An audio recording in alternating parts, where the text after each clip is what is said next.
வைகாசி விசாகத்தன்னைக்கு முருகப்பெருமான் குழந்தையாக தோன்றினாருங்கிற அற்புதத்தை அருணகிரிநாதர் கந்தர் அலங்காரத்துல பதிவு செய்கிறார்.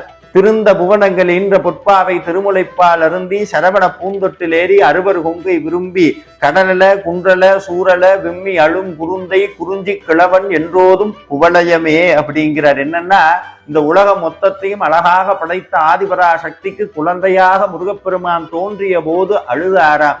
அவர் அழுகிறத பார்த்துட்டு அவரோட சேர்ந்து சில விஷயங்களும் அழுதுதான். எதெல்லாம்னா, சூரபத்மன் இருந்த கடல், சூரபத்மனுடைய மலை, சூரபத்மனுடைய கூட்டம் இத்தனை சேர்ந்து அழுததாம். ஐயோ, நம்ம அழிய போறமேனு. யாரெல்லாம் முருகப்பெருமானை மனமுருகி வேண்டி வழிபட்டு இந்த வைகாசி விசாகத்தன்னைக்கு விரதம் இருந்து 6 எழுத்து மந்திரத்தையும் அவன் திருப்புகளையும் ஓதுகின்றார்களோ அவர்களுடைய கவலைகள் எல்லாம் அழத் தொடங்கும். நாம் அத்தனை பேரும் சிரிக்க தொடங்குவோம். நன்றி, வணக்கம். முருகாச்சரம். வைகாசி விசாகத்தன்னைக்கு முருகப்பெருமான் குழந்தையாக தோன்றினாருங்கிற அற்புதத்தை அருணகிரிநாதர் கந்தர் அலங்கார